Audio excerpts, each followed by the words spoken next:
Muntik nang mamatay ang aking anak sa kamay ng malupit kong bagong asawa habang abala ako sa pagpapalago ng aking yaman. Ang katotohanan ay nabura lamang dahil sa isang recording sa loob ng laruang gaobong kung saan narinig ko ang plano nilang patayin ang aking anak gaya ng ginawa nila sa aking yumaong asawa. Ngayong gising na ang natutulog kong pagkatao. Sapat ba ang aking yaman at kapangyarihan para iligtas ang kaisa-isang hiningang natitira sa akin? O huli na ang lahat para sa isang amang nagbulag-bulagan? Ang marangyang mansyon ng mga De Villa sa Forbes Park ay palaging may nakakabinging katahimikan sa tuwing wala si Ramon. Ngunit sa gabing iyon, ang katahimikan ay may kasamang kakaibang lamig. Kararating lamang niya mula sa isang biyahe sa Singapore na tumagal ng 2 linggo. Inaasahan niyang sasalubungin siya ng yakap ng kanyang asawang si Cynthia at higit sa lahat, ng munting anghel na si Angelo. Pero wala. Walang mga ilaw na nakabukas sa malawak na sala. Ang tanging liwanag ay nagmumula sa buwan na sumisilip sa matataas na bintana. Ang bawat hakbang niya sa makintab na marmol na sahig ay lumilikha ng alingawngaw. Tila isang dayuhan sa sarili niyang pamamahay. Cynthia?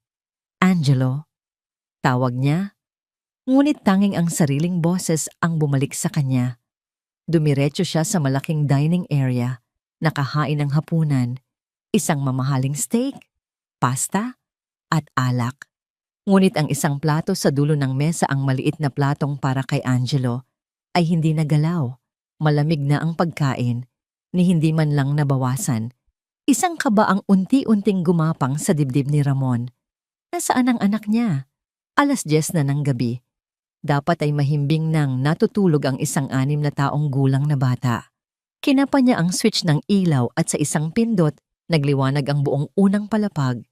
Ang karangyaan ng mga gamit, ang mga painting na gawa ng mga sikat na pintor, ang mga antigo na vase, ay tila walang buhay, walang init ng isang tahanan.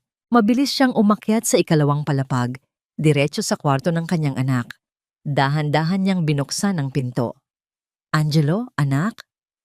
Maayos ang kama. Walang gusot. Walang batang natutulog. Tanging ang teddy bear na lumana ang nakaupo sa ibabaw ng unan. Tila nag-iisang saksi sa kawalan ng bata sa silid. Sinuri niya ang banyo, ang walk-in closet. Wala. Ang kaba sa dibdib ni Ramon ay unti-unti nang nagiging pag-aalala. Bumalik siya sa pasilyo, patungo sa master's bedroom. Marahil ay kasama ni Cynthia. Mahal? Katok niya bago pumasok. Nakita niya si Cynthia na nakaupo sa harap ng vanity mirror, marahan na nagsusuklay ng mahaba nitong buhok. Nakasuot ito ng isang sedang roba at sa salamin, ngumiti ito nang makita siya. Ramon, mahal, you're home early. Sabi nito sa malamig na boses na tila ba normal ang lahat. Nasaan si Angelo? Iyon agad ang tanong niya. Hindi na nag-abalang sumagot sa bati nito. Nakita niya ang bahagyang pagbabago sa ekspresyon ni Cynthia bago ito muling ngumiti. Ang anak mo? Ah, he's being disciplined. Nagmatigas na naman kasi kanina sa hapunan. You know how kids are. Testing the limits. Anong klaseng disiplina? At nasaan siya? Giit ni Ramon. Ang boses ay may bahid na ng inis. Nasa laundry room. Pinapalabas ko lang ang sama ng loob. Sagot ni Cynthia na parang wala lang. Laundry room? Sa ganitong oras ng gabi? Isang masamang pakiramdam ang biglang bumalot sa buong pagkatao ni Ramon. Hindi na siya nagsalita. Mabilis siyang tumalikod at halos takbuhin ang pasilyo pabalik sa unang palapag. Habang papalapit siya sa dulo ng kusina, kung nasaan ang pinto ng laundry room, may narinig siyang mahinang tunog. Isang tunog ng tubig na marahang kumakawag. Isang tunog ng hikbi. Isang hikbing pinipigilan. Nangatog ang kamay ni Ramon habang binubuksan ang pinto. At doon, ang mundo niya ay gumuho. Sa malamlam na ilaw ng isang maliit na bombilya, nakita niya ang kanyang anak. Ang kanyang munting anghel na si Angelo. Nakatalikod ito, nakaupo sa isang maliit na bangkito sa harap ng isang malaking balde na puno ng mga damit at bula. Ang maliliit nitong braso ay halos lubog sa tubig habang pilit na kinukusot ang isang polong panlalaki. Isang polo na alam niyang sa kanya. Ang damit na suot ng bata ay basa na sa may bandang tiyan. Ang buhok nito ay pawisan at ang mga balikat nito ay nanginginig sa bawat pigil na hikbi. Nanigas si Ramon sa kanyang kinatatayuan. Ang hangin ay tila ninakaw mula sa kanyang mga baga. Ito ba ang disiplina na sinasabi ni Cynthia? Dahan-dahan siyang lumapit. Bawat hakbang ay parang may bigat na 1,000 libra. Hindi siya napansin ng bata. Masyado itong abala sa kanyang ginagawa, sa kanyang tahimik na pag-iyak. Nang nasa likuran na siya nito, doon niya nakita ang pinakamasaklap na detalye. Ang mga kamay ni Angelo. Ang maliliit at dati malambot na mga kamay nito ay namumula. Tila pinapaso ng isang kemikal na mas matapang pa sa ordinaryong sabon. Ang amoy ng bleach ay nanunuot sa hangin. Angelo, bulong niya, ang boses ay basag. Nagulat ang bata. Mabilis itong lumingon at sa mga mata nito, nakita ni Ramon ang isang bagay na hinding-hindi niya malilimutan habang buhay. Takot, purong takot. Tila ba nahuli ito sa isang kasalanan? Papa! Hindi na nakapagsalita si Ramon. Mabilis siyang lumuhod at hinawakan ang mga kamay ng anak. Mainit, magaspang, at may mga bahaging nagsisimula ng mamalat. Anong ginagawa mo anak? Bakit mo ginagawa to? Tanong niya. Ang boses ay puno ng sakit at pagkalito. Umiling lang si Angelo. Ang mga luha ay tuluyan ng bumuhos sa mga pisngi nito. Kasi po, I was a bad boy, Papa. Utal niya. Ang bawat salita ay tila isang karayom na tumutusok sa puso ni Ramon.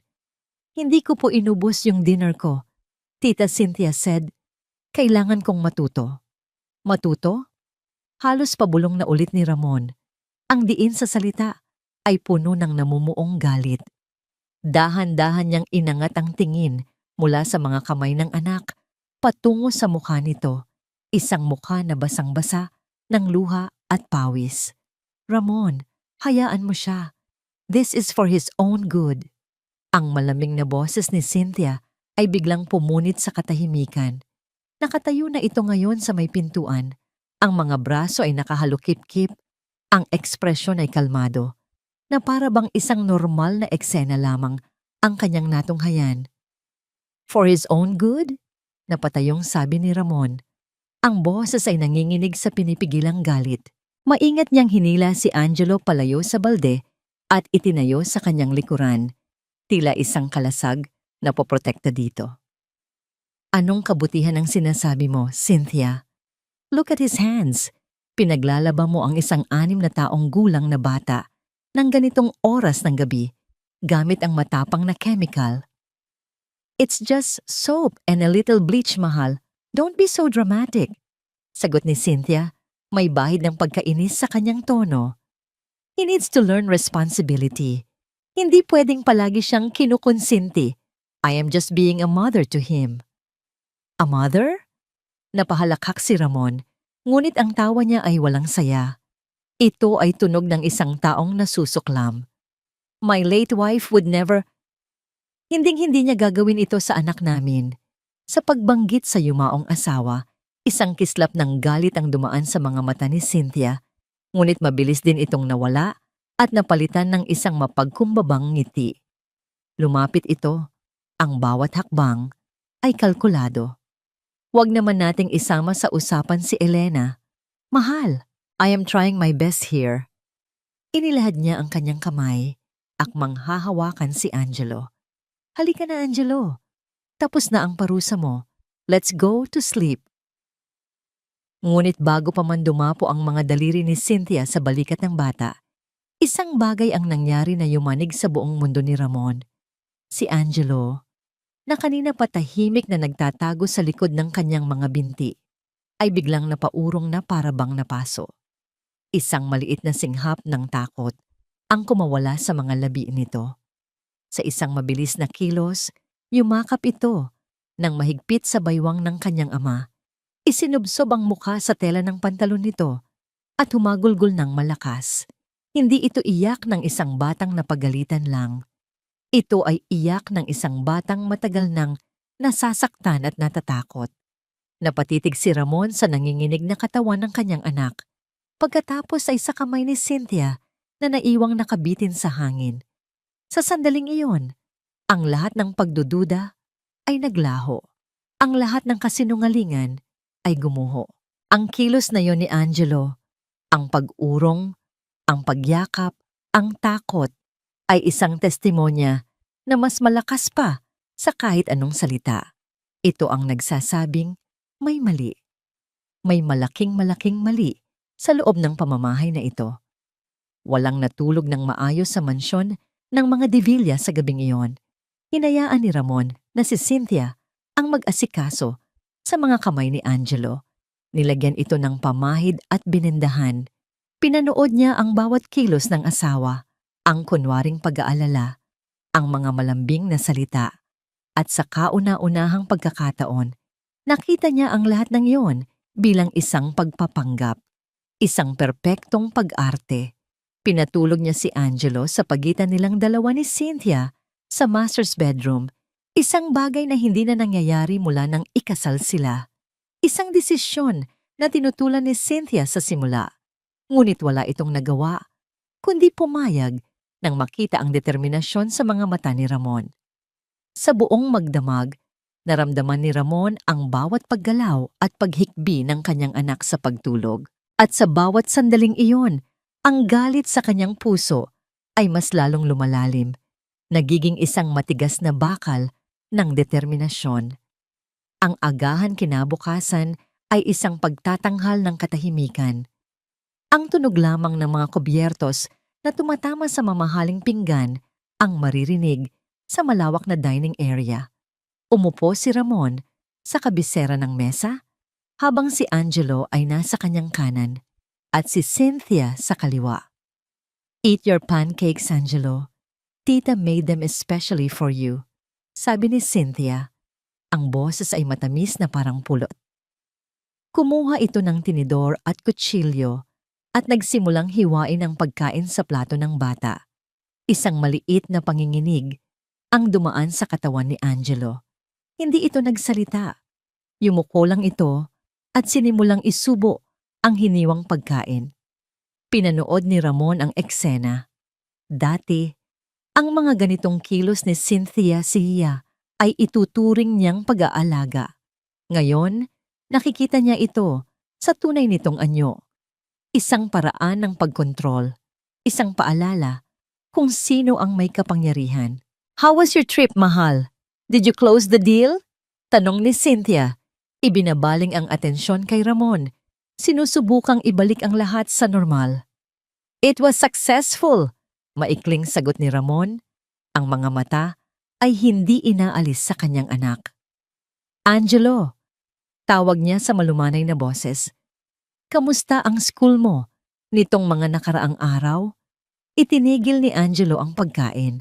Dahan-dahan itong nag-angat ng tingin, hindi sa kanya, kundi sa direksyon ni Cynthia, na para bang humihingi ng permiso para sumagot. Ngumiti si Cynthia sa bata. "Go on, anak. Tell your papa." "Okay lang po." Halos pabulong na sagot ni Angelo.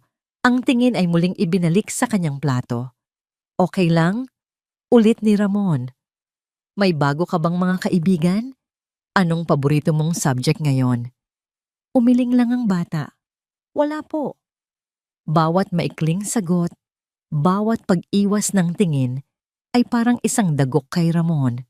Ito na ba ang nangyari sa dati masayahin at madaldal niyang anak? Ang batang dati hindi nauubusan ng kwento tungkol sa mga kaklase at guro nito. "He's been very quiet lately, Ramon," sabat ni Cynthia, na may himig ng pag-aalala sa boses. "I'm a bit worried. Baka may pinagdadaanan siya sa school I was planning to talk to his guidance counselor. Ang kasinungalingan, napakakinis, napaka-perpekto. Ngunit ang mga mata ni Angelo ang nagbunyag ng lahat. Sa isang saglit, nagtama ang kanilang mga mata, ang sa ama at sa anak. At sa mga matang iyon, nakita ni Ramon ang isang tahimik na pagsusumamo. Isang mensahe ng takot na hindi masabi ng mga labi, mga matang nagsusumbong. Pagkatapos ng agahan, nagpaalam si Ramon na may kailangan siyang gawin sa kanyang home office. Ito ang kailangan niyang pagkakataon. Pagkasara ng pinto, hindi ang kanyang laptop ang binuksan niya, kundi ang isang lumang cabinet kung saan nakatago ang mga gamit mula sa nakaraan. Hinalungkat niya ang isang makapal at maalikabok na address book. Ang address book ng kanyang yumaong asawang si Elena. Nandoon nakasulat ang mga numero ng lahat ng taong pinagkakatiwalaan nito. At habang binubuklat niya ang bawat pahina, ang alaala ng masayang pamilya nila noon ay bumabalik. Lalong nagpapatindi sa sakit na nararamdaman niya ngayon. Sa letrang L, nakita niya ang pangalan, Lorna Santos, Manang Lorna. Ang kanilang kasambahay sa loob ng halos 10 taon. Ang nag-alaga kay Angelo mula pa noong ito'y sanggol. Bigla na lang itong umalis 6 na buwan na ang nakalipas. Ang sabi ni Cynthia ay umuwi na raw ito sa probinsya para mag-alaga ng mga apo. Isang rason na pinaniwalaan niya noon nang walang pag-aalinlangan. Ngayon, ang rason na yon ay puno na ng butas. Kinuha niya ang kanyang telepono, ang mga daliri ay bahagyang nanginginig habang tinatype ang numero. Nagring ito ng ilang beses. Inaasahan niyang hindi na ito ang numero nito. Ngunit sa ika-4 na ring, may sumagot. Hello! Isang boses ng babae na medyo may edad na. Pamilyar. Manang Lorna? Isang sandali ng katahimikan sa kabilang linya. Sino po sila? Si Ramon to, Manang. Si Sir Ramon de Villamo. Ang katahimikan ay naging mas mabigat. Naririnig ni Ramon ang paghinga nito na tila nagulat at natakot. Sir Ramon, bakit po kayo napatawag? Kailangan ko po kayong makausap, Manang, tungkol kay Angelo. Si Angelo? Kamusta po ang bata, sir? Maayos lang po ba siya? Sa tono ni Manang Lorna, naramdaman ni Ramon ang tunay na pag-aalala. Isang bagay na hindi niya narinig mula kay Cynthia. Hindi po siya maayos, Manang, at kailangan kong malaman kung bakit. Bakit po kayo biglang umalis? Totoo po bang? Sir, pasensya na po, putol nito sa kanya. Ang boses ay nanginginig na. Hindi po ako pwedeng magsalita. May mga bagay po na mahirap na pong balikan. Alam ni Ramon na natatakot ito. Natatakot ito kay Cynthia. Manang, pakiusap. Giit niya. Ibinaba ang boses. Puno ng pagsusumamo. Hindi ko ito ginagawa para sa akin. Para ito sa anak ko. Nakita ko siya kagabi. Manang, may mali sa bahay na ito. At alam kong alam ninyo kung ano yon. Kailangan ko po ng tulong ninyo para kay Angelo. Ilang segundo ng katahimikan. Ang tanging maririnig ay ang basag na paghinga ni Manang Lorna sa kabilang linya na tila nakikipaglaban sa sarili. Magkita po tayo. Sa wakas ay sabi nito, ang boses ay desidido na. Pero hindi po diyan. Sa lugar na maraming tao pero walang makakakilala sa atin, sa simbahan po ng Baklaran, bukas, 3:00 ng hapon, sa may bandang likod, malapit sa mga nagtitirik ng kandila. Salamat, Manang. Maraming salamat, sabi ni Ramon, nakahinga ng maluwag. Sir Ramon, dagdag ni Manang Lorna bago ibaba ang telepono. May kakaibang bigat at babala sa kanyang huling mga salita. Ano po yon, Manang? Ang boses nito ay naging isang halos hindi marinig na bulong. Puno ng takot na gumapang sa linya ng telepono at dumiretso sa puso ni Ramon. Sir Ramon, mag-iingat po kayo. Hindi niyo kilala ang tunay na anyo ng demonyo sa pamamahay ninyo. Kinabukasan, Ang bawat oras na lumipas ay tila isang pagsubok sa kakayahan ni Ramon na magpanggap. Kinailangan niyang mag-isip ng isang perpektong dahilan para makaalis ng bahay nang hindi paghihinalaan ni Cynthia. Isang biglaang site inspection para sa isang bagong proyekto, isang kasinungalingang madali niyang nagawa. Dahil sa mga nakalipas na taon, ang trabaho naman talaga ang palagi niyang inuuna. Babalik ako bago maghapunan. Make sure Angelo takes his nap. Bilin niya kay Cynthia, sinusubukang panatilihing normal ang kanyang boses. Of course, mahal. Ako na ang bahala sa lahat. Sagot nito. Kasama ang isang halik sa pisngi na ngayon ay naramdaman ni Ramon na kasinlamig ng yelo. Habang nagmamaneho siya patungong Baklaran, ang karaniwang ingay ng trapiko sa Maynila ay hindi niya naririnig. Ang tanging umuugong sa kanyang isipan ay ang huling sinabi ni Manang Lorna. Ang tunay na anyo ng demonyo sa pamamahay ninyo. Ang Baklaran Church ay abala gaya ng dati. Ang amoy ng mga bulaklak na sampagita ay humahalo sa usok ng mga kandila at sa alingasaw ng lansangan. Pumasok siya, hindi para magdasal, kundi para humanap ng katotohanan. Ang banal na lugar ay naging isang tagpuan para sa isang di banal na usapan. Sa bandang likuran, malapit sa prayer area kung saan daan-daang kandila ang sabay-sabay na nagliliyab, nakita niya ito. Si Manang Lorna, nakaupo sa isang mahabang bangko, nakayuko. Ang mga kamay ay magkadaop sa ibabaw ng kanyang kandungan. Mas matanda itong tingnan ngayon. Ang dating sigla sa mga mata nito ay napalitan ng lungkot at pagod. Dahan-dahan siyang lumapit at umupo sa tabi nito. Nag-iwan ng kaunting espasyo sa pagitan nila. Hindi lumingon si Manang Lorna. Akala ko po ay hindi na kayo darating, sir. Bulong nito, ang tingin ay nananatili sa mga apoy ng kandila. Hindi ako pwedeng hindi dumating, Manang. Sagot ni Ramon. Ang boses ay mababa at seryoso. Sabihin niyo sa akin ang lahat. Isang malalim na buntong hininga ang pinakawala ng matanda bago ito nagsimula. At ang mga salitang lumabas sa bibig nito ay tila mga pira-pirasong bubog na sumugat sa bawat natitirang pag-asa sa puso ni Ramon. Nagsimula po ang lahat ng mawala si Ma'am Elena. Panimula ni Manang Lorna, ang boses ay nanginginig. Noong una, mabait si Ma'am Cynthia. Napakabait. Ngunit iyon ay kapag nandyan kayo, sir. Kapag nakatalikod na po kayo, ibang-iba siya. Nakinig si Ramon. Ang mga kamay ay nakakuyom sa ibabaw ng kanyang mga hita. Bawat salita ay parang martilyong pumupukpok sa kanyang dibdib. May mga araw na palihim niyang binabawasan ang pagkain ni Angelo. Sasabihin niyang mataba raw ang bata, kailangang magdieta. May mga pagkakataon ding hindi niya ito papakainin ng hapunan dahil lang sa hindi nito naisaulo ng tama ang isang tula. Pagpapatuloy ni Manang Lorna, ang mga luha ay nagsisimula ng mamuo sa gilid ng kanyang mga mata. Naririnig ko siyang tinatawag ang bata na pabigat, na walang silbi. Sinasabi niyang kamukha raw ni Angelo ang ina nito, na mahina at sakitin. Isang nag-aalab na galit ang kumulo sa sikmura ni Ramon. Ang paggamit sa alaala ng kanyang yumaong asawa laban sa sarili nitong anak. Iyon ay isang kasamaan na hindi niya kayang unawain. Bakit hindi niyo sinabi sa akin, Manang? Bakit hindi ka tumawag? Tanong niya. Ang boses ay puno ng pait at pagsisisi. Doon na humagulgol ang matanda. Sinubukan ko po, sir. Isang beses tinawagan ko ang opisina ninyo.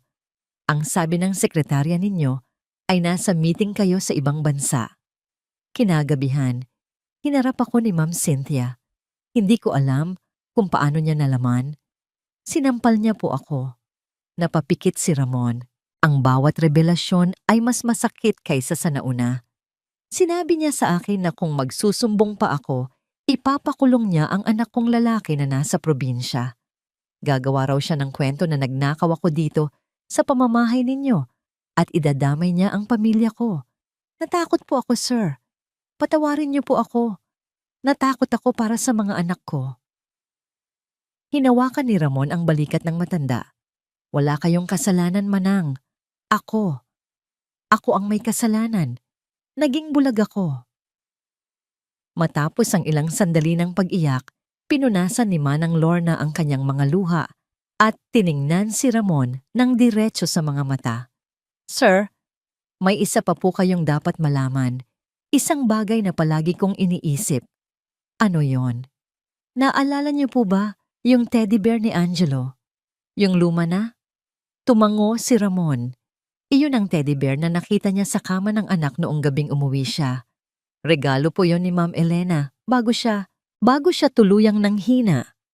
Kwento ni Manang Lorna, ang mga mata ay tila naglalakbay pabalik sa nakaraan.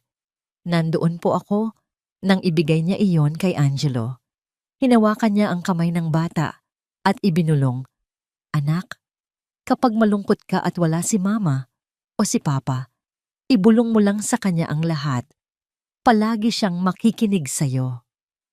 Palagi siyang makikinig sa'yo.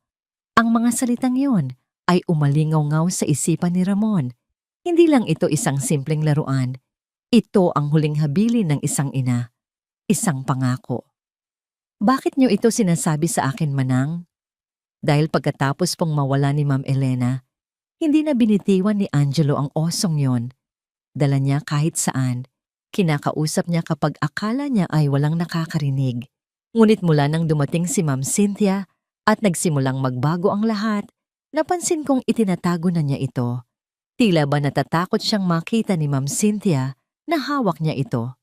Isang ideya, isang malayong posibilidad, ngunit isang posibilidad na biglang nagbigay ng kislap ng pag-asa sa gitna ng kadiliman. Paano kung ang pakikinig ng oso ay hindi lang isang matalinhagang salita? Tumayo si Ramon. Ang kanyang isipan ay buo na. Alam na niya ang susunod na hakbang. Salamat, Manang Lorna. Sobrang laki po ng utang na loob ko sa inyo. Huwag po kayong mag-alala. Ako na po ang bahala sa lahat. Sisiguraduhin kong pagbabayaran nila ang ginawa nila sa inyo at sa anak ko. Bago siya tumalikod, muling nagsalita si Manang Lorna. Ang kanyang boses ay mahina, ngunit puno ng kahulugan. Isang huling pahiwatig na magiging gabay ni Ramon. Hanapin niyo po ang oso, sir. Baka naroon ang mga luhang hindi kayang isigaw ni Angelo. Ang paglalakbay pabalik sa Forbes Park ay isang malabong alaala na lamang kay Ramon. Ang kanyang buong isipan ay nakatuon sa isang bagay lamang, ang teddy bear. Ang mga salita ni Manang Lorna ay paulit-ulit na umuugong sa kanyang utak. Isang mantra ng pag-asa at desperasyon. Hanapin niyo po ang oso. Baka naroon ang mga luhang hindi kayang isigaw ni Angelo. Pagpasok niya sa mansyon, sinalubong siya ng isang matamis na ngiti mula kay Cynthia na nag-aabang sa sala. You're back early, mahal? How was the sight? Tanong nito. Lumapit para kunin ang kanyang briefcase. May mga naging problema sa permit. It was a waste of time. Pagsisinungaling ni Ramon. Pilit na pinapakalma ang sarili. Kailangan niyang maging natural. Hindi siya pwedeng magpahalata. I have an emergency conference call with our partners in New York in a few minutes. I'll be in my office. Iyon ang kanyang alas. Isang dahilan na hindi pagdududahan ni Cynthia. Ang trabaho ang palagi niyang kanlungan. At ngayon, ito ang magiging kanyang pain. Oh, sige mahal. I'll have the maids prepare dinner. Huwag kang mag-alala. Pinatulog ko na si Angelo. Sabi ni Cynthia, perpekto pa rin ang pagganap bilang isang maalagang asawa at ina. Tumangulang si Ramon at nagmamadaling umakyat sa ikalawang palapag. Ngunit hindi siya dumiretso sa kanyang opisina. Huminto siya sa tapat ng pinto ng kwarto ni Angelo. Ang puso niya ay dumadagundong sa kanyang dibdib. Huminga siya ng malalim bago dahan-dahang pinihit ang seradura. Ang kwarto ni Angelo ay malinis, masyadong malinis. Ang mga laruan ay nakaayos sa mga estante, tila hindi nagagalaw. Ang mga aklat pambata ay nakasalansan ng perpekto, walang bakas ng pagiging isang bata.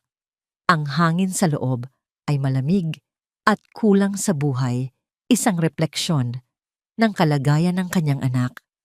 Isinara niya ang pinto ng walang tunog. Bawat segundo ay mahalaga.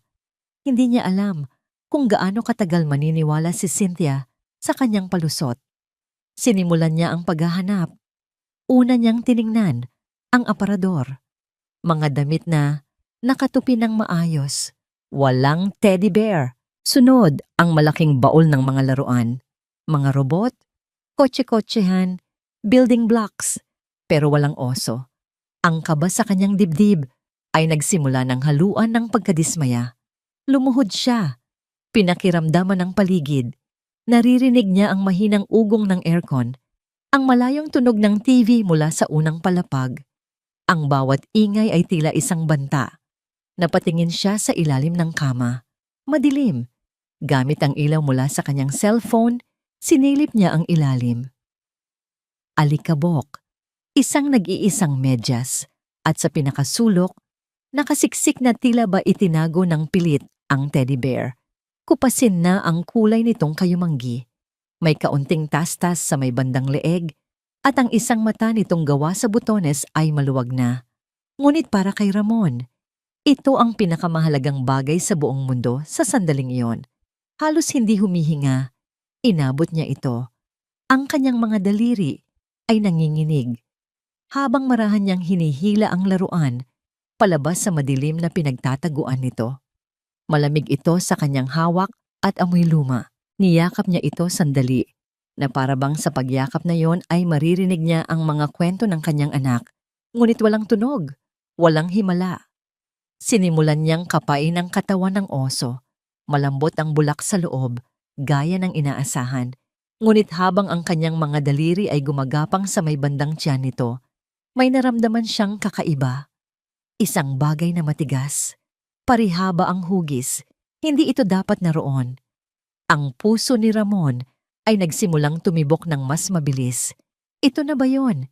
Ginamit niya ang tastas sa may leeg ng oso bilang butas. Maingat. Dahan-dahan niyang pinalaki ang butas gamit ang kanyang mga daliri. Sapat lang para mailabas kung ano man ang nasa loob. Hinila niya ito palabas. Isang maliit, itim na bagay ang lumabas mula sa katawan ng oso at bumagsak sa kanyang palad. Isang digital voice recorder, isang luma at maliit na modelo. Napatingin si Ramon sa aparato. Ito ang pusong nagsasalita. Ito ang saksi. Ito ang maglalaman ng lahat ng luhang hindi kayang isigaw ni Angelo. Nanginginig ang kanyang hinlalaki habang hinahanap ang play button. Ang bawat segundo ng katahimikan ay tila isang walang hanggan. Nakita niya ang maliit na simbolo ng tatsulok. Huminga siya ng malalim at pinindot ito. Nag-abang siya. Walang nangyari. Pinindot niya ulit. Mas mariin. Wala pa rin. Tiningnan niya ang maliit na screen. Madilim. Walang buhay. Sa gilid ng recorder, nakita niya ang isang pamilyar na tunog na paulit-ulit. Isang mahinang beep-beep na tunog na halos hindi marinig. Ang tunog ng isang aparato na ubos na ang baterya. Isang alon ng pagkadismaya ang humampas kay Ramon. Napakaswerte na sana. Hawak na niya ang susi, ngunit hindi niya mabuksan ang kandado. Binuksan niya ang takip ng baterya sa likod. Tama nga siya. Ang 2 AA na baterya sa loob ay luma na at malamang ay matagal nang naubos. Napasabunot siya sa sariling buhok sa sobrang inis. Nasa kanya na ang ebidensya, ngunit wala itong silbi kung hindi niya mapapagana. At ang mas malaking problema ngayon ay bumabagabag sa kanyang isipan. Isang tanong na mas mahirap sagutin kaysa sa lahat. Paano siya makakakuha ng bagong baterya nang hindi umaalis sa kanyang emergency conference call? Paano siya makakakilos nang hindi napapansin at pinaghihinalaan ni Cynthia? Ang oras ay tumatakbo laban sa kanya.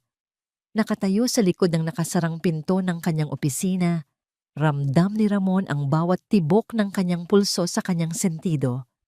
Ang katahimikan ng silid ay isang kumot na bumabalot sa kanya. Ngunit ito'y isang kumot na hindi nagbibigay ng init, kundi ng pangingilabot. Hawak niya sa isang kamay ang voice recorder. Sa isa naman, ang dalawang baterya na kinuha niya mula sa remote control ng TV sa sala. Kinailangan niyang gumawa ng isa pang palabas. Lumabas siya sandali sa kanyang opisina. Nagkunwaring may problema sa koneksyon at bumaba. Nakita niya si Cynthia na nanonood ng TV, ngunit ngumiti lang ito. Hindi ito naghinala. Ang bawat hakbang niya pabalik ay may bigat. Dala ang mga baterya na parang isang ipinagbabawal na bagay. Ngayon, wala nang hadlang. Nanginginig ang kanyang mga kamay habang binubuksan ang takip sa likod ng recorder at inilalagay ang mga baterya. Isang maliit na click, ang tunog ng pagsara nito.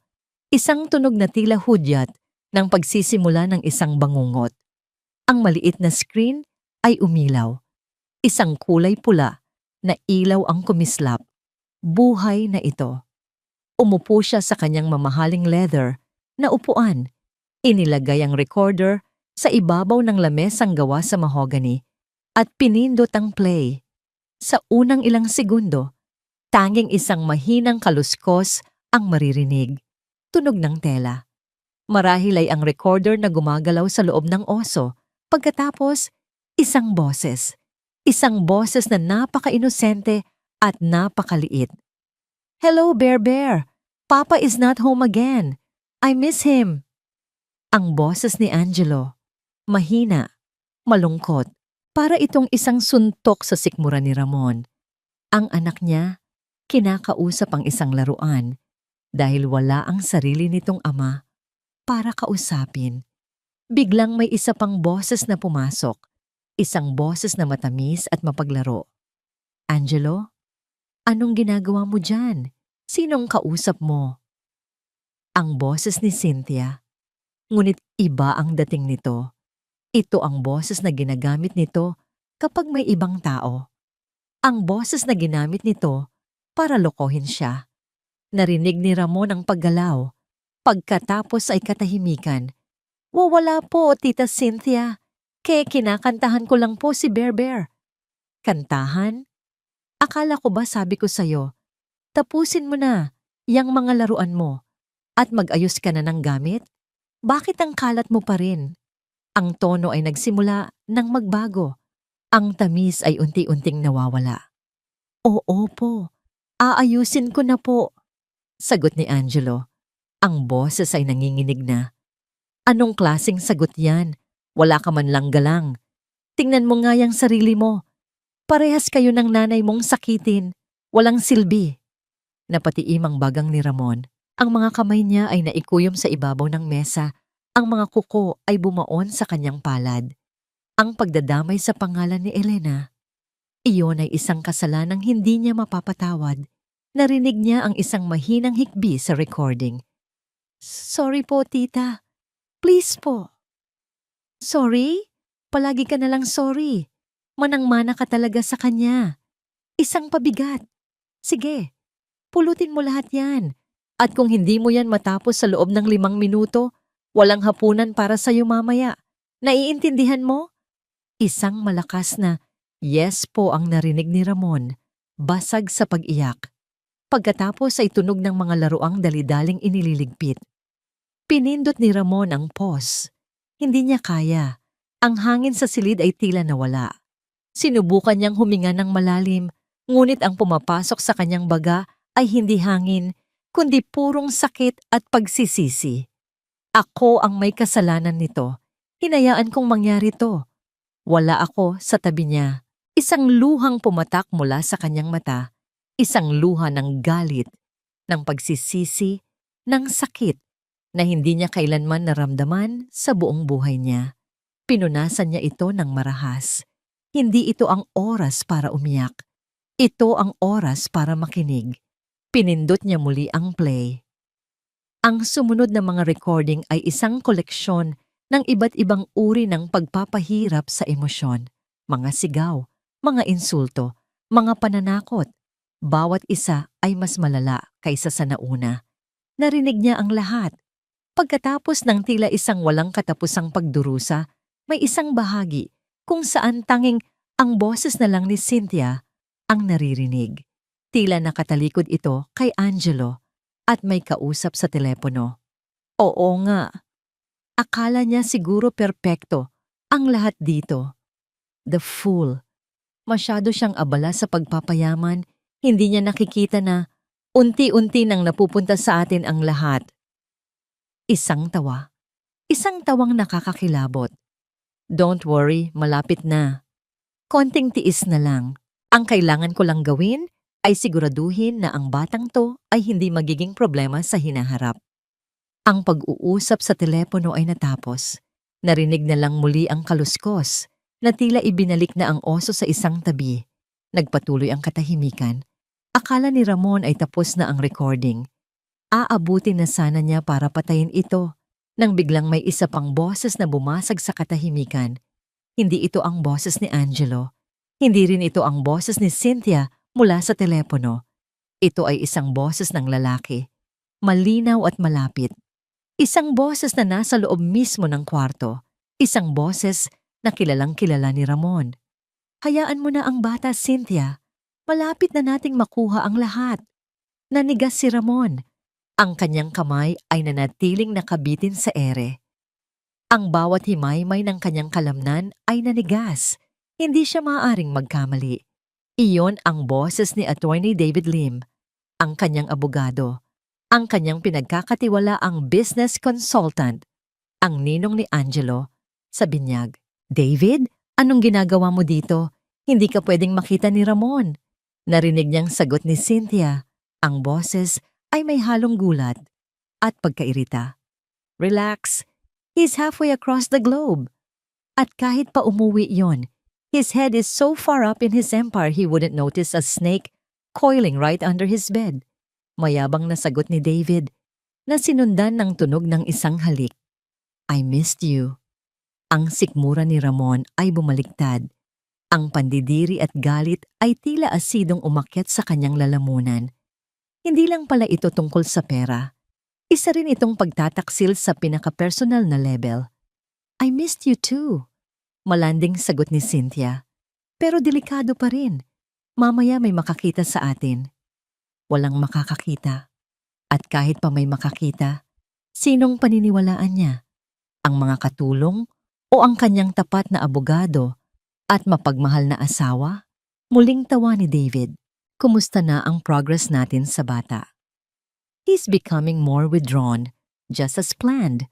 Ulat ni Cynthia, ang boses ay naging seryoso at malamig, na para bang isang negosyo ang kanilang pinag-uusapan. Palagi na siyang natatakot, hindi na nagsasalita.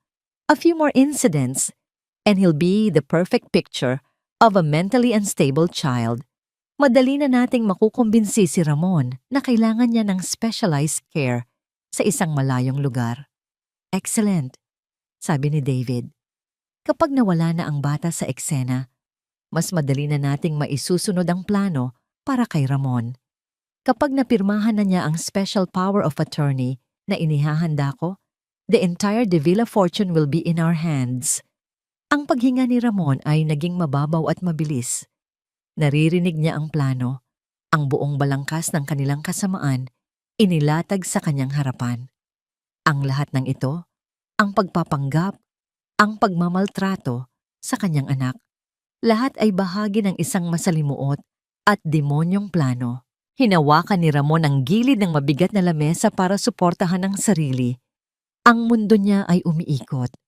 Ang taong pinagkatiwalaan niya ng kanyang negosyo, ng kanyang pamilya, ay ang ahas na matagal na palang nag-aabang para tuklawin siya. Ang recording ay nagpatuloy pa, ngunit hindi na nakikinig si Ramon. Ang kanyang isipan ay lumilipad. Pinagdudugtong-dugtong ang lahat. Ang biglaang pag-alis ni Manang Lorna. Ang unti-unting pagbabago sa ugali ni Angelo. Ang pagpupumilit ni Cynthia na ayusin ang lahat ng papeles ng pamilya sa ilalim ng pangangasiwa ni David. Lahat ng ito ay may kahulugan na ngayon. Nang bigla, isang bahagi ng pag-uusap ang muling pumukaw sa kanyang atensyon, Isang pangungusap mula kay Cynthia na nagpatigil sa pagtibok ng kanyang puso. Madali lang naman to, David. Kung paano ko pinadali ang pagkawala ng una, ganoon din kadali alisin ang pangalawa. Isang nakakabinging katahimikan ang pumuno sa isipan ni Ramon. Ang pagkawala ng una, si Elena. Ang mga salita ay nakabitin sa hangin sa loob ng opisina ni Ramon. Mas mabigat at mas nakakalasong pa sa anumang lason. Kung paano ko pinadali ang pagkawala ng una. Ang una, si Elena. Ang kanyang minamahal na si Elena. Hindi maaari. Baka nagkamali lang siya ng dinig. Baka ibang bagay ang kanilang pinag-uusapan. Isang desperadong pag-asa ang kumapit sa isipan ni Ramon. Isang manipis na hibla sa gitna ng isang paparating na bagyo. Kailangan niyang marinig ang kasunod. Kailangan niyang malaman na mali ang kanyang iniisip. Sa recording, narinig niya ang mahinang tawa ni David Lim. You always were the ruthless one, Cynthia. Paano mo nga ba ginawa yon? You never told me the full story. All I know is that her condition suddenly worsened. Napahawak si Ramon sa kanyang dibdib. Ang paghinga niya ay tila naharang sa kanyang lalamunan. Pakiusap? Wag. Ang boses ni Cynthia ay bumalik. Puno ng pagmamalaki. At walang bahid ng kahit anong pagsisisi. Simple lang. Trust, tiwala. I was her personal assistant, remember? Ako ang pinagkakatiwalaan niyang kumuha ng mga gamot niya mula sa St. Luke's. Ang mga mamahaling gamot na in-order mo pa mula sa Germany. Isang pause. Narinig ni Ramon ang tunog ng pagbuhos ng alak sa isang baso. All I had to do? Pagpapatuloy ni Cynthia, ang boses ay halos isang pabulong na puno ng kasamaan, was to switch them. Pinalitan ko ang mga orihinal na gamot ng mga mumurahing local version na halos walang epekto. Araw-araw. Sa bawat tableta na iniinom niya, akala niya ay gumagaling siya. Pero ang totoo, unti-unti ko siyang pinapatay sa mismong harapan mo at wala kang kaalam-alam. You were too busy building your empire to even notice. Bagsak. Ang voice recorder ay nahulog mula sa nanginginig na kamay ni Ramon at bumagsak sa makintab na lamesang mahogany.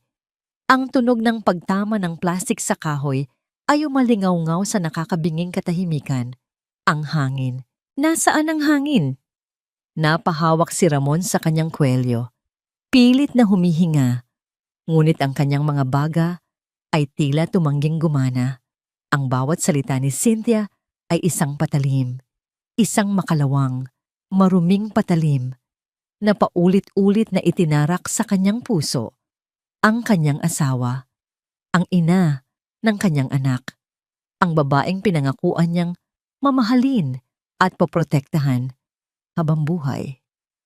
Namatay hindi dahil sa sakit kundi dahil pinatay, at ang pumatay ay ang babaeng pinakasalan niya, ang babaeng natutulog sa tabi niya gabi-gabi, ang babaeng ipinagkatiwala niya sa kanyang nag-iisang anak.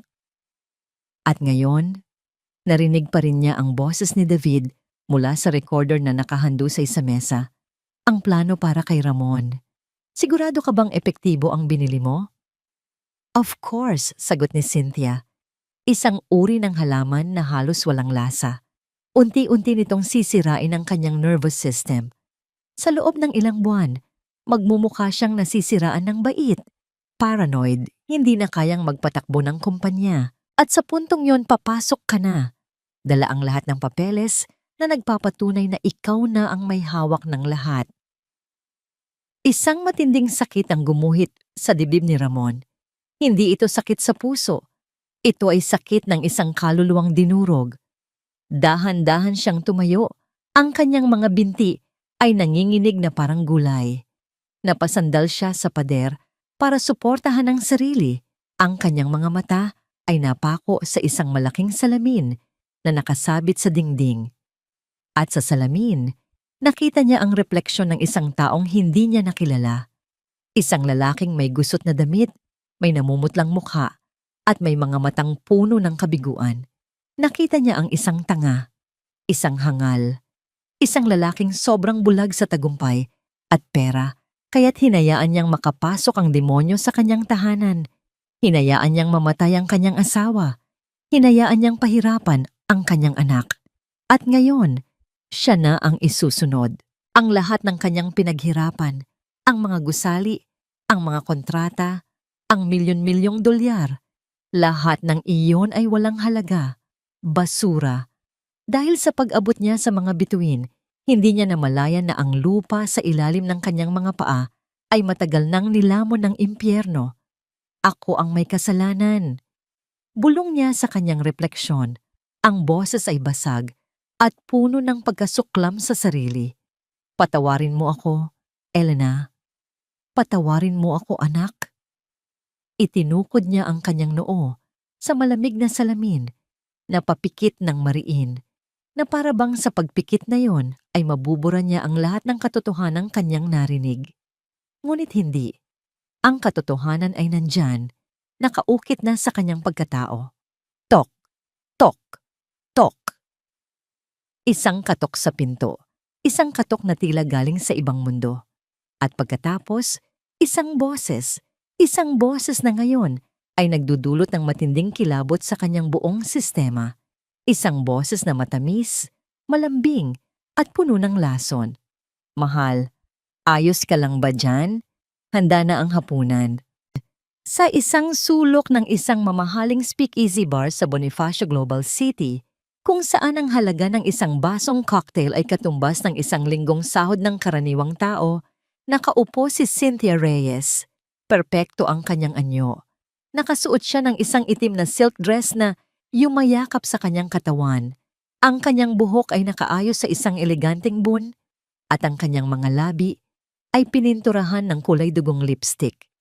Sino man ang makakita sa kanya ay iisiping isa siyang makapangyarihang babae na naghihintay para sa isang business meeting. At sa isang banda, tama sila. Ito nga ay isang business meeting, ang negosyo ng pagwasak ng isang pamilya. Isang anino ang tumakip sa kanyang mesa. Nag-angat siya ng tingin at isang ngiti ang sumilay sa kanyang mga labi. Si Attorney David Lim, sa kanyang pinasadyang suit at may kumpiyansang nangiti, ay umupo sa tapat niya. Inabot nito ang kanyang kamay at hinalikan ito ng marahan. You look stunning as always, bati ni David. Ang mga mata ay kumikinang sa ilalim ng malamlam na ilaw. And you are late, as always. Sagot ni Cynthia, may halong paglalambing at pagkainip sa kanyang boses. Patience, my love. Perfection takes time, sabi ni David bago sumenya sa waiter. 2 glasses of your best scotch. Nang makaalis ang waiter, ang mapaglarong ng ngiti ni David ay napalitan ng isang seryosong ekspresyon. May inilabas siyang isang mamahaling leather na folder mula sa kanyang briefcase at marahan itong itinulak sa ibabaw ng mesa patungo kay Cynthia. Ang pundasyon ng ating kinabukasan, sabi niya sa mahinang boses. Binuksan ito ni Cynthia. Ang kanyang mga mata, na kasing talas ng isang lawin, ay mabilis na sinuri ang bawat dokumento. Nandoon ang lahat. Isang detalyadong psychological evaluation para kay Angelo De Villa, pirmado ng isang psychiatrist na binayaran nila, na nagsasabing ang bata ay nagpapakita ng severe emotional disturbance and antisocial tendencies. Nandoon din ang mga admission paper para sa isang lugar na tinatawag na Tranquil Meadows Youth Facility. Isang maliit ng ngisi ang gumuhit sa labi ni Cynthia. Tranquil Meadows. How poetic. Saan ito? Isang liblib na lugar sa paanan ng bundok Banahaw. Sagot ni David. It's a rundown facility masquerading as a special school. Malayo sa sibilisasyon, walang signal, perpekto. Once he's in, no one will hear from him again. And the staff? Paid off. They know what to do. They specialize in handling difficult children. Sabi ni David, ang huling salita ay may diin na nagpapahiwatig ng isang mas madilim na kahulugan. Isinara ni Cynthia ang folder. Good. Everything is perfect. Tumingin siya sa kanyang baso. Pinapaikot-ikot ang yelo sa loob. Ang Tranquil Meadows na yan, I can already imagine it. Amoy ng lumang building at Lysol, mga bintanang may bakal na rehas, at mga batang may mga matang blangko na, matagal nang sumuko. Isang panginginig ng kasiyahan ang dumaan sa kanyang katawan. Ang paghihiganti niya kay Elena, sa alaala nito, ay malapit nang maging kumpleto. Ang bunga ng pag-ibig nito ay malalanta sa isang lugar kung saan walang sino man ang makakarinig sa kanyang pag-iyak. Wala kang awa talaga, sabi ni David, hindi bilang isang akusasyon, kundi bilang isang papuri. Awa is for the weak, sagot ni Cynthia bago uminom mula sa kanyang baso. Para sa mga taong tulad ni Elena. Dumating ang kanilang inumin. Itinaas ni David ang kanyang baso. Isang tagay, kung gayon. Itinaas din ni Cynthia ang sa kanya. Para saan? To new beginnings, sabi ni David. To the end of the Davila name and the rise of ours sa lahat ng yaman at kapangyarihan na dapat ay sa atin mula pa sa simula. Nagbanggaan ang kanilang mga baso. Ang tunog ay matinis at pinal. Siguraduhin mo lang na walang magiging aberya mamaya, sabi ni David. We need to get the boy out of the house without any drama. Don't worry, ngumisi si Cynthia. May inihanda na akong espesyal na pampatulog. I'll put it in his milk tonight. He'll be sound asleep. Hindi na siya makakapagreklamo pa. At si Ramon? Nasa opisina niya, abala sa kanyang conference call. Sagot ni Cynthia, may halong pang-aalipusta sa boses. Ang kawawang tanga. He will suspect nothing until it's too late. Inubos ni David ang laman ng kanyang baso sa isang lagok. Tumingin siya sa kanyang mamahaling Rolex na kumikinang sa kanyang pulso. Sinusuri ang oras na parang isang general na nagbabalak ng huling pag-atake. Isang ngiti ng kasakiman at tagumpay ang kumalat sa kanyang mukha. Tumingin siya ng diretso sa mga mata ni Cynthia. Ang kanilang mga masasamang plano ay nagkakaisa sa isang tingin. Magiging katin ang lahat, sabi niya. Ang boses ay mababa at puno ng kasiguraduhan. Pagsapit ng hating gabi. Ang hapunan sa gabing iyon ay ang pinakamahabang hapunan sa buong buhay ni Ramon. Pagkatapos ng halos isang oras na pananatili sa kanyang opisina, isang oras na ginugol niya hindi sa pagtatrabaho, kundi sa pagpapakalma sa nagngangalit na bagyo sa kanyang kalooban. Kinailangan niyang lumabas. Kinailangan niyang humarap sa kanila. Kinailangan niyang umarte na parang walang nangyari. Bawat hakbang pababa ng hagdan ay isang pagsubok. Ang bawat paghinga ay mabigat. Ang bawat pagtingin sa marangyang palamuti ng kanyang bahay ay isang paalala ng kasinungalingang kanyang tinitirhan. Naabutan niya si Cynthia at si Angelo na nakaupo na sa hapagkainan. There you are, mahal. Bati ni Cynthia, ang ngiti ay kasing tamis ng lason. Tamang-tama lang, nagugutom na si Angelo. Umupo si Ramon sa kanyang pwesto. Ang lamesa ay puno ng pagkain, roasted chicken, carbonara, sari-saring ulam. Ngunit para sa kanya, ang lahat ng ito ay parang abo. Tumingin siya kay Angelo. Ang kanyang anak ay tahimik, nakayuko. Pinaglalaruan ang tinidor sa kanyang plato. Nakita ni Ramon ang bahagyang pangingitim sa ilalim ng mga mata nito. Pagod, malungkot. Ang puso ni Ramon ay nagdugo para sa kanya. Kailangan niyang ilayo ang kanyang anak dito. Ngayon na. Ngunit paano? Hawak niya ang katotohanan. Ngunit ang katotohanang iyon ay isang bomba na maaari ring sumabog sa kanyang mukha. Hindi niya alam kung sino pa ang kakampi ni Cynthia at David. Kung gagawa siya ng maling hakbang, baka lalo lang niyang mailagay sa panganib si Angelo. Kailangan niyang mag-isip. Kailangan niya ng plano. Kailangan niya ng oras. Oras, ang bagay na wala siya. Here, Angelo. Drink your milk. Pampahealthy yan, sabi ni Cynthia. Inilalapit ang isang baso ng gatas sa bata. Nag-angat ng tingin si Angelo, tiningnan ang gatas, pagkatapos ay tumingin kay Ramon. Isang tingin na puno ng pag-aalinlangan. Ngunit sa ilalim ng matalim na titig ni Cynthia, wala itong nagawa, kundi kunin ang baso at dahan-dahang inumin ito. Napanood ni Ramon ang bawat lagok. May inihanda na akong espesyal na pampatulog. I'll put it in his milk tonight. Ang mga salita mula sa recording ay umalingaw-ngaw sa kanyang isipan na parang kulog. Nais niyang sumigaw. Nais niyang agawin ang baso at itapon ito sa pader. Nais niyang kaladkarin si Cynthia palabas ng bahay na ito, ngunit pinigilan niya ang sarili. Isang maling galaw at tapos ang lahat. Kumain ka na, Ramon. Lumalamig na yung pagkain mo, sabi ni Cynthia na para bang isa siyang normal na asawa na nag-aalala sa kanyang kabiyak. Pinilit ni Ramon na ngumiti. Kumuha siya ng pagkain, isinubo ito, ngunit hindi niya malasahan. Ang kanyang buong atensyon ay nasa kanyang anak, na unti-unti nang nagpapakita ng antok. Ang mga mata nito ay bahagyang pumuplungay. Ilang beses itong humikab.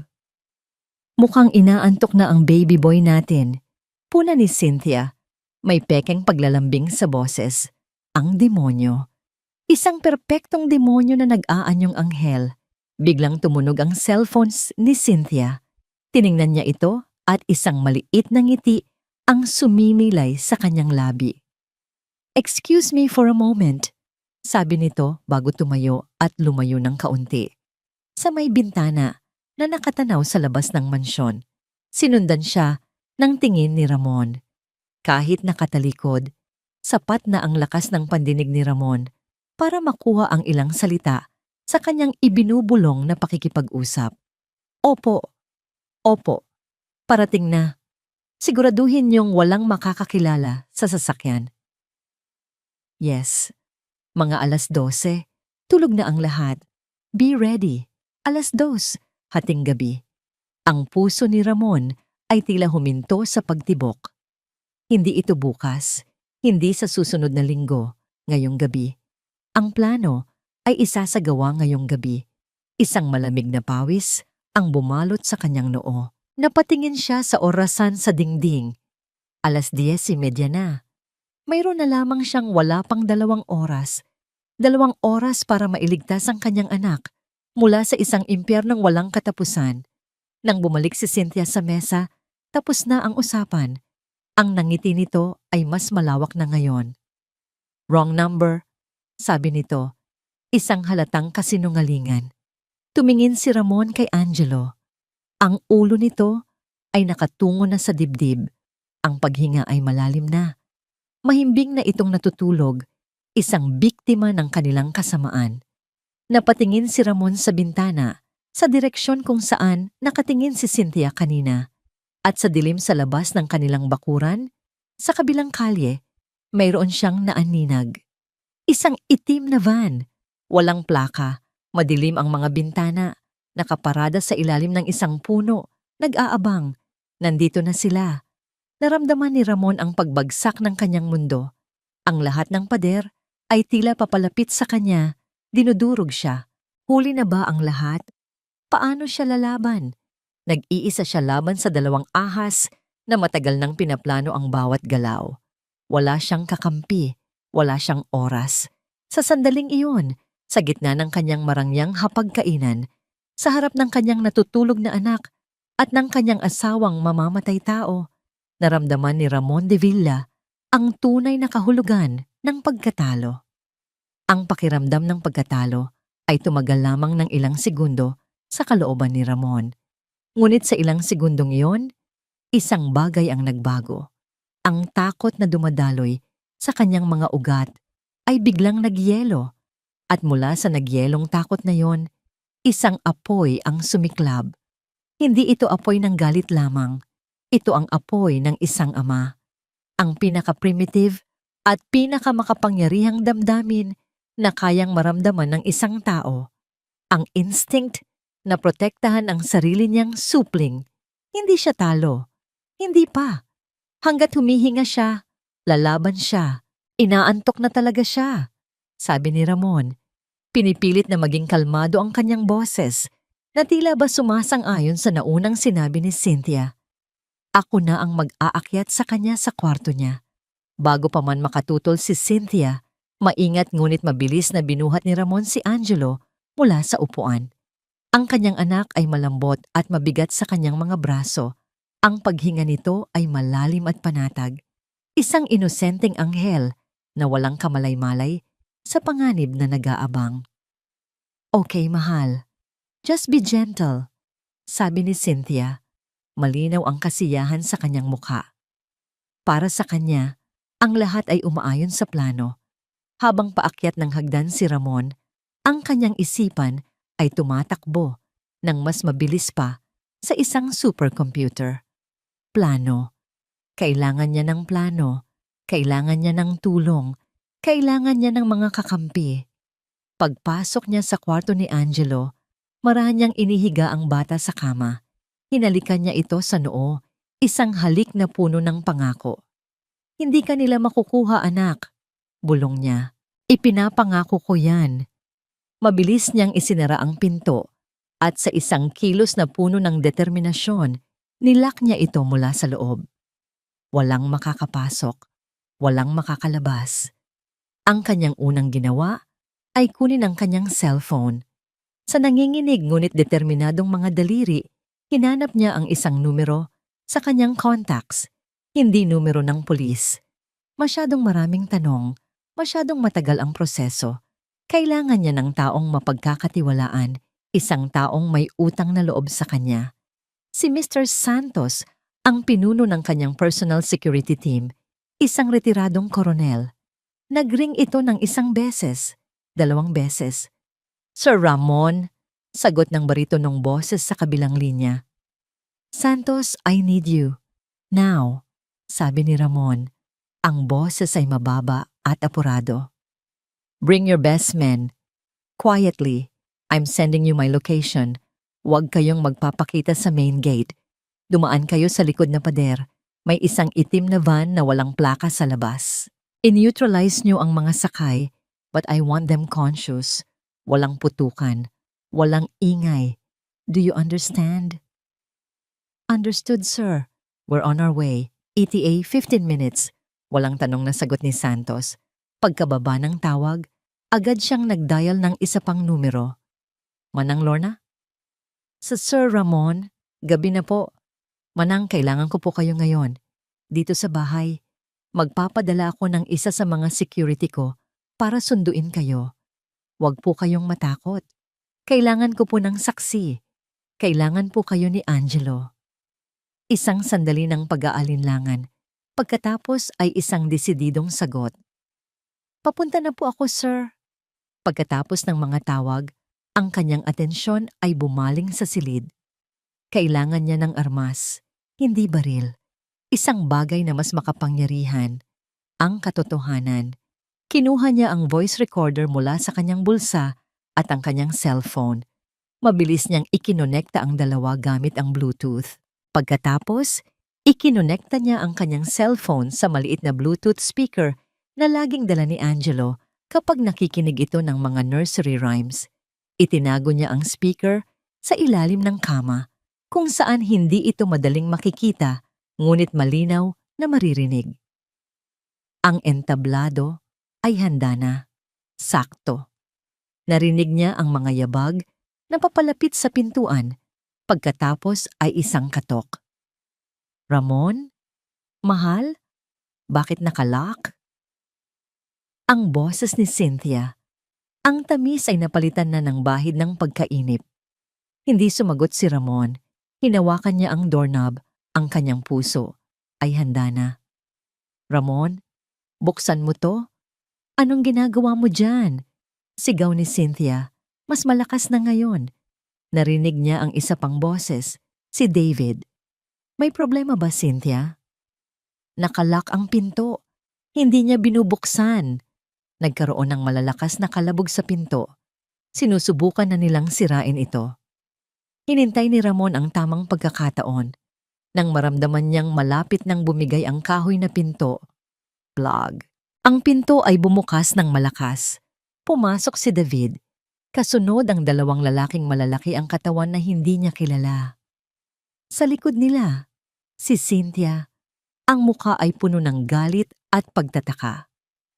Nakatayo si Ramon sa gitna ng silid, ang kanyang katawan ay isang pader sa pagitan nila at nang natutulog na si Angelo.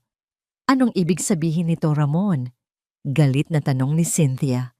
Ngumisi si David, isang ngisi ng isang ahas na sigurado na sa kanyang tagumpay. Inilahad nito ang isang folder ng mga dokumento, ang parehong folder na nakita ni Cynthia sa bar. Wala ka nang magagawa, Ramon. Nasa amin ang kustodya, deklara ni David. Ang boses ay puno ng pagmamayabang.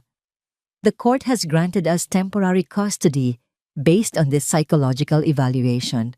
The boy is a danger to himself. Dadalhin na namin siya sa isang lugar kung saan siya maalagaan.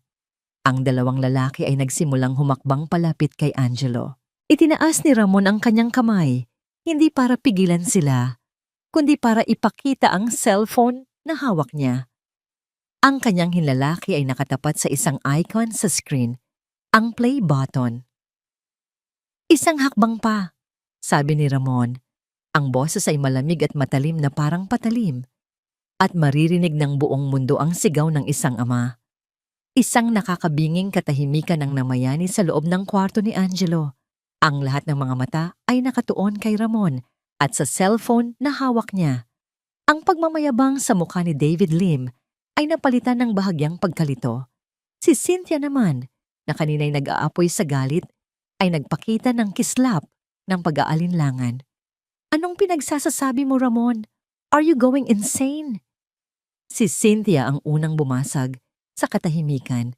Sinusubukang bawiin ang kontrol. Give me that phone. Isang hakbang, ulit ni Ramon. Ang kanyang mga mata ay matalim na nakatitig kay David. At sisirain ko hindi lang ang reputasyon ninyo, kundi ang buong buhay ninyo. Isang mapanuyang tawa ang kumawala kay David. Huwag ka nang magsayang ng oras, Ramon. Tapos na ang laro. Kunin niyo na ang bata. Utos niya sa dalawang tauhan. Ngunit bago pa man makagalaw ang dalawang lalaki, ang hinlalaki ni Ramon ay marahang dumampi sa screen. Isang click. At pagkatapos, isang boses ng bata, mahina at malungkot, na biglang pumuno sa buong silid, nagmumula sa speaker na nakatago sa ilalim ng kama. Hello, Bear Bear. Papa is not home again. I miss him. Napatigil ang lahat.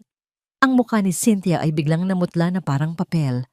Ang kanyang mga mata ay nanlaki sa gulat at hindi makapaniwalang pagkilala. Ang boses na yon, ang mga salitang yon.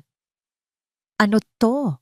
Bulong ni David, lumingalinga sa paligid, hinahanap kung saan nanggagaling ang tunog. At pagkatapos, ang boses ni Cynthia mula sa recording ay umalingaw-ngaw, matamis at mapagpanggap. Angelo, anong ginagawa mo dyan? Sinong kausap mo? Ang kulay sa mukha ni Cynthia ay tuluyan ng nawala. Napaurong siya ng isang hakbang. Ang kanyang mga mata ay napako sa cellphone na hawak ni Ramon na para bang iyon ay isang ahas na handa siyang tuklawin. Ang recording ay nagpatuloy, walang awa. Ang bawat salita ng pangiinsulto, ang bawat sigaw, ang bawat pagbabanta ay sunod-sunod na inilantad. Ang perpektong imahe ni Cynthia ay dinudurog sa bawat segundo.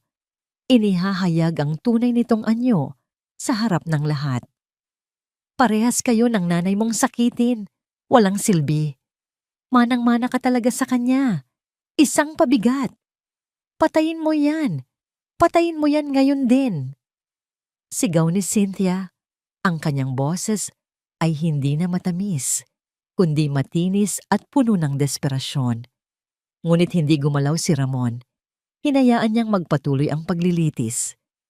Sunod na umalingaw-ngaw ang pag-uusap nila sa telepono, ang plano nilang pag-agaw sa kayamanan, ang kanilang pagtataksil, at pagkatapos, ang boses ni David Lim ay pumasok, malinaw, at hindi maikakaila.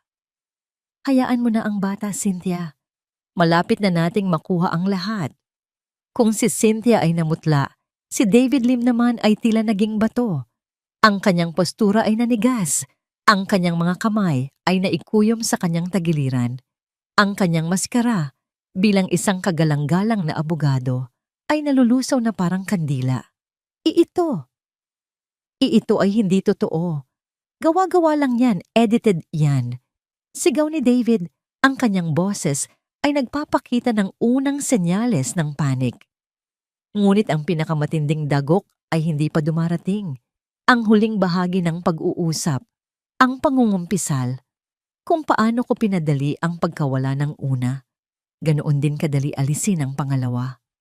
Ang boses ni Cynthia, pinalitan ko ang mga orihinal na gamot ng mga mumurahing local version. Unti-unti ko siyang pinapatay sa mismong harapan mo. Sa sandaling iyon, hindi na katahimikan ang namayani, kundi isang kolektibong singhap ng pagkagulat. Ngunit hindi ito galing sa kanila. Mula sa pintuan sa likod nila, na kanina'y nakasara, lumitaw ang anino ng mga tao. Pumasok si Mr. Santos kasama ang kanyang mga tauhan. Ang kanilang mga mukha ay seryoso at walang emosyon. At sa likod nila, basang-basa ng luha ang mga mata, ay si Manang Lorna. Narinig nila ang lahat. Game over, sabi ni Ramon.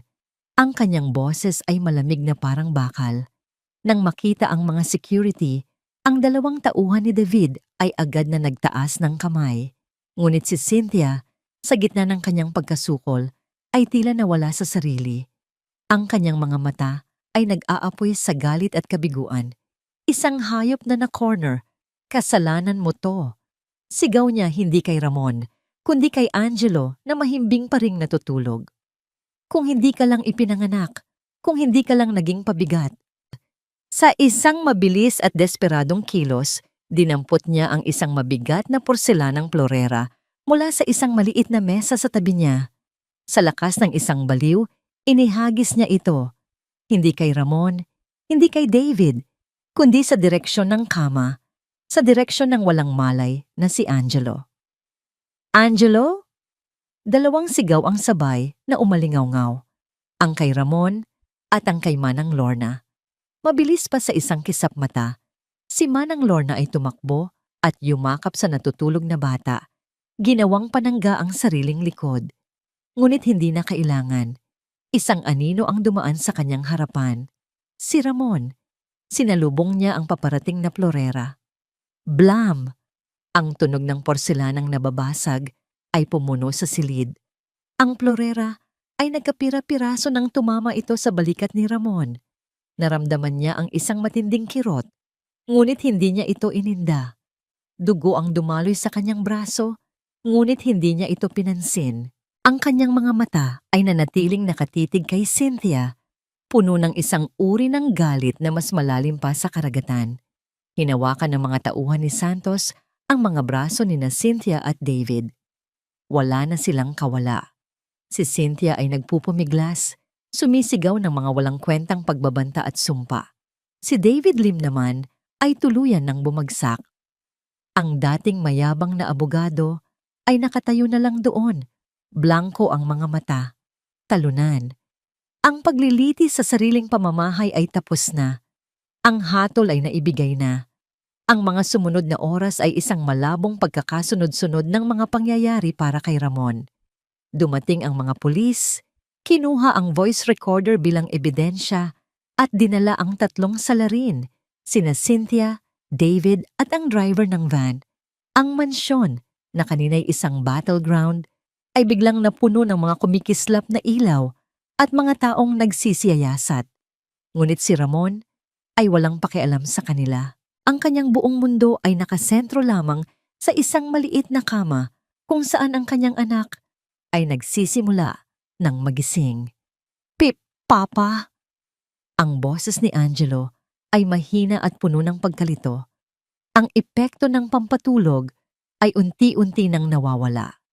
Minulat niya ang kanyang mga mata at ang una niyang nakita ay ang mga pulis, ang mga basag na piraso ng plorera sa sahig at ang kanyang ama na may benda na ngayon sa braso at may bahid ng dugo sa damit. Isang kislap ng takot ang muling gumuhit sa mukha ng bata. Instinctive na paurong ito palayo. Ang kilos na yon ay mas masakit pa kaysa sa sugat sa braso ni Ramon. Dahan-dahan siyang umupo sa gilid ng kama. Itinataas ang kanyang mga kamay na para bang nagpapakita sa isang mailap na hayop na hindi siya mananakit. "Shh, anak. It's okay. Papa's here," sabi niya sa pinakamalumanay na boses na kaya niya. "Wala nang mananakit sa'yo. Tapos na. Ligtas ka na." Tinitigan siya ni Angelo. Ang mga mata nito ay puno ng mga tanong na hindi nito kayang bigkasin. Lumingalinga ito, hinahanap ang isang pamilyar na banta. Si Tita Cynthia po?" "Wala na siya, anak," sagot ni Ramon. Ang bawat salita ay may bigat. Hindi na siya babalik. Sa tabi nila, si Manang Lorna, na hindi umalis mula pa kanina, ay marahang hinaplos ang buhok ng bata. "Nandito na kami, Angelo. Hindi ka na namin iiwan." Ang mga sumunod na araw ay isang pagsubok ng pasensya at pagmamahal. Ang mansyon ay naging sobrang tahimik. Ang lahat ng mga kasambahay na kinuha ni Cynthia ay pinaalis ni Ramon. Si Manang Lorna lamang ang nanatili. Ang kanyang presensya ay isang konstateng paalala ng katapatan at pag-aalaga. Si Angelo ay hindi na halos nagsasalita. Madalas, nakaupo lang ito sa isang sulok. Yakap-yakap ang kanyang teddy bear na ngayon ay nasa tabi na niya palagi. Madali siyang magulat sa malalakas na tunog at sa gabi, binabangungot siya. Sumisigaw ng mga salitang hindi maintindihan. Alam ni Ramon na ang mga sugat ng kanyang anak ay mas malalim pa sa mga pasa o galos na nakikita. Ito ay mga sugat sa kaluluwa, mga sugat na iiwan ng peklat habang buhay. At alam din niyang siya ang may kasalanan. Ibinuhos ni Ramon ang lahat ng kanyang oras kay Angelo. Hindi na siya pumasok sa opisina. Ang lahat ng tawag mula sa kumpanya ay hindi niya sinasagot. Ang kanyang imperyo ay maaaring gumuho. Wala siyang pakialam. Ang tanging mahalaga ngayon ay ang pagbuo muli sa nasirang mundo ng kanyang anak. Sinubukan niyang gawin ang lahat ng mga bagay na matagal na niyang hindi ginagawa. Mga bagay na dapat ay ginagawa ng isang ama. Nagbabasa siya ng mga kwentong pambata sa gabi, kahit na ang tanging tugon na nakukuha niya ay katahimikan. Naglalaro sila ng mga building blocks sa sahig, kahit na si Ramon lang ang nag-iisang nagtatayo ng mga tore. Dinadala niya ito sa hardin.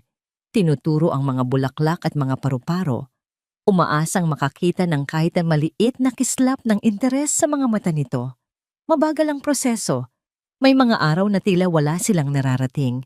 At ang pader, sa pagitan nilang mag-ama, ay napakataas pa rin. Ngunit hindi sumuko si Ramon. Sa bawat pagtanggi, sa bawat pag-iwas ng tingin, mas lalo lang niyang ipinapaalala sa sarili ang mga taon na nawala sa kanila. Ang mga taon na pinili niya ang trabaho kaysa sa kanyang sariling anak. Ito ang kanyang parusa. Ito ang kanyang pagbabayad puri. Isang gabi, halos 2 linggo na ang nakalipas mula sa gabing iyon, nagising si Ramon sa isang mahinang tunog. Nasanay na siyang matulog sa sahig ng kwarto ni Angelo, sa isang kutsyon sa tabi ng kama nito, para lang masigurong hindi ito nag-iisa. Narinig niya ang mahinang paghikbi. Nakita niya si Angelo na nakaupo sa kama, yakap ang mga tuhod nito. Ang mga balikat ay nanginginig sa tahimik na pag-iyak. Dahan-dahang lumapit si Ramon at umupo sa tabi nito. Hindi siya nagsalita. Hinintay lang niya. "Papa," bulong ng bata sa gitna ng kanyang mga hikbi. "Bad dream po ulit." "It's okay, anak. It was just a dream," sabi ni Ramon. Marahang hinahaplos ang likod nito. Hindi yon totoo. Nandito si Papa. Sa halip na umiwas, isang bagay na hindi inaasahan ni Ramon ang nangyari. Gumalaw si Angelo. Dahan-dahan itong sumandal sa kanya, isinubsob ang mukha sa kanyang dibdib, at doon ipinagpatuloy ang kanyang pag-iyak. Isang iyak na malakas na ngayon, puno ng lahat ng sakit at takot na matagal na nitong kinimkim. Niyakap ni Ramon ang kanyang anak ng mahigpit. Isang yakap na puno ng pagsisisi, ng pangako, at ng walang hanggang pagmamahal. Sa sandaling iyon, habang hawak ang nanginginig na katawan ng kanyang anak, naramdaman ni Ramon ang mga luhang bumabasa sa kanyang damit. At sa kauna-unahang pagkakataon, mula nang mangyari ang lahat, umiyak din siya. Tahimik, mainit. Ang mga luha ng isang amang sa wakas ay natagpuan muli ang daan pauwi. Ito ang simula. Ang tunay na simula ng kanilang paghilom. Kinabukasan, habang nag-aalmusal sila, isang almusal na may kasama ng kaunting nangiti mula kay Angelo. Isang tawag ang natanggap ni Ramon. Ito ay mula sa bago niyang abogado. "Good morning, Mr. De Villa," sabi ng abogado. "I have good news. The legal proceedings are finalized. All the assets that were fraudulently being transferred by Attorney Lim have been frozen and successfully recovered. Nasa inyo na pong muli ang kontrol ng lahat." Tumingin si Ramon kay Angelo na ngayon ay sinusubukang subuan ng pancake ang kanyang teddy bear. Isang maliit na ngiti ang sumilay sa labi ni Ramon. Ang pera, ang mga ari-arian, ang mga ito ay hindi na kasing halaga ng dati. "Sir?" tanong ng abogado sa kabilang linya. Napansin marahil ang kanyang pananahimik. "Sir, nandyan pa po ba kayo?" "Yes, I'm here," sagot ni Ramon. Ang kanyang boses ay kalmado at puno ng isang bagong klase ng kapangyarihan. "Thank you for the update." "You're welcome, sir. Kung gayon, ano po ang plano ninyong gawin sa lahat ng perang ito?" tanong ng abogado. Napatingin muli si Ramon sa kanyang anak. Ang kayamanan na muntik nang sumira sa kanila. Ang parehong kayamanan na pinagplanuhan nina Cynthia at David na angkinin. Isang ideya, isang plano, isang paraan para gawing simbolo ng pag-asa ang kanilang pinakamasakit na bangungot. Alam na niya kung ano ang gagawin. Lumipas ang 6 na buwan. Ang dating malamig at malungkot na mansyon ng mga De Villa ay nagkaroon na ng buhay. Ang mga bintana ay palaging bukas, hinahayaang pumasok ang sinag ng araw at ang sariwang hangin. Ang hardin na dati napapabayaan ay puno na ngayon ng mga bagong tanim na bulaklak. At ang pinakamahalaga sa lahat, ang katahimikan ay napalitan na ng tunog ng halakhak. "Mas mabilis, Papa! Mas mabilis!" Ang tawa ni Angelo ay parang musika sa pandinig ni Ramon habang marahan niyang tinutulak ang swing na nakasabit sa isang malaking puno ng mangga. Ang mga pisngi ng bata ay mamula-mula na dahil sa sikat ng araw at ang kanyang mga mata na dati puno ng takot ay kumikinang na ngayon sa saya. "Okay? Okay, Captain. Here comes the airplane!" Biro ni Ramon, itinulak ng mas malakas ang duyan na nagdulot ng mas malakas pang halakhak mula sa kanyang anak. Bumitaw si Angelo sa duyan at tumakbo sa malawak na damuhan, hinahabol ang isang paru-paro. Pinanood siya ni Ramon at isang ngiti ang sumilay sa kanyang labi, isang tunay, payapang ngiti na matagal nang hindi niya naramdaman. Ang mga peklat sa puso ni Angelo ay naroon pa rin. May mga gabi pa ring binabangungot ito. May mga pagkakataong natatakot pa rin ito sa mga hindi kilalang tao. Ngunit ang paghilom ay malinaw na. Araw-araw, unti-unti nilang binubuo muli ang kanilang nasirang mundo, piraso sa piraso. Sa araw na yon, may kakaibang mangyayari sa kanilang hardin. May mga tent na nakatayo, mga upuan na nakaayos, at isang maliit na entablado. Maya-maya pa, dumating ang mga miyembro ng media, bit-bit ang kanilang mga kamera at mikropono. Hindi ito isang anunsyo tungkol sa negosyo. Matagal nang tinalikuran ni Ramon ang araw-araw na pamamahala sa kanyang kumpanya. Ito ay isang bagay na mas personal, isang bagay na mas mahalaga.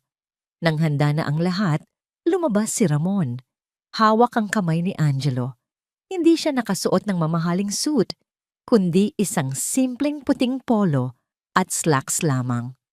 Ang kanyang anyo ay hindi na ang anyo ng isang bilyonaryong CEO na kinatatakutan ng lahat.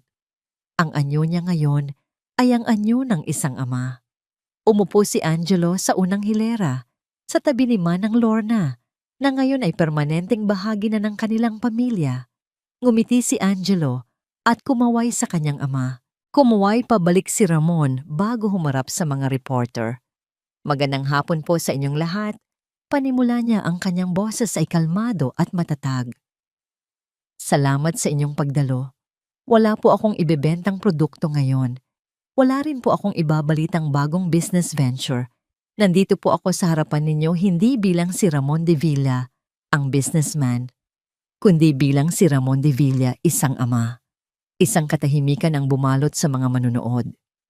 Sa loob ng maraming taon, pagpapatuloy niya, ang kanyang mga mata ay tila nakatingin sa malayo. Inakala ko na ang tagumpay ay nasusukat sa laki ng iyong kumpanya, sa dami ng pera sa iyong bangko. Naging abala ako sa pag-akyat sa isang hagdanan na akala ko'y patungo sa langit. Ngunit sa aking pagiging abala, hindi ko namalayan na ang pinakamahalaga kong yaman ay unti-unti nang nawawala sa akin. Ang kanyang tingin ay bumaling kay Angelo.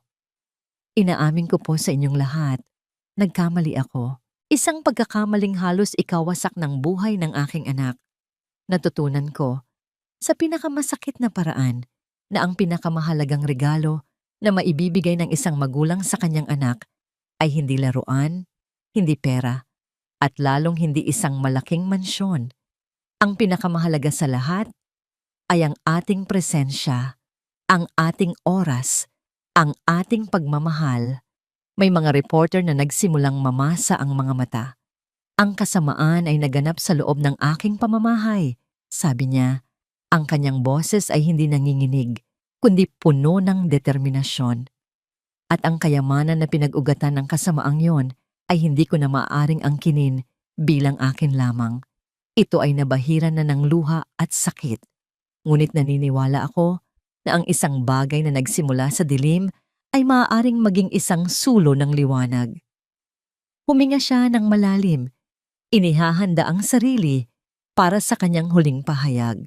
Dahil dito, sa araw na ito, buong puso kong ipinapahayag na ang lahat ng mga ari-arian na sangkot sa kasong ito ay gagamitin para itatag ang isang non-profit organization, isang pundasyon na ang tanging layunin ay ang sagipin, protektahan at tulungan ang mga batang biktima ng pang-aabuso sa buong Pilipinas. Mula sa aming sakit, sana ay may pag-asang mamukadkad.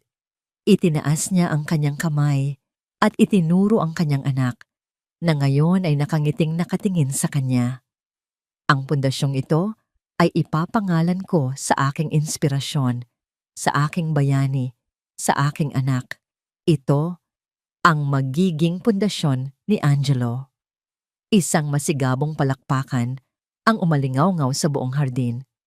Nang matapos ang lahat, nang makaalis na ang mga tao, at ang tanging natira na lamang ay ang ginintuang sinag ng papalubog na araw, umupo si Ramon sa damuhan.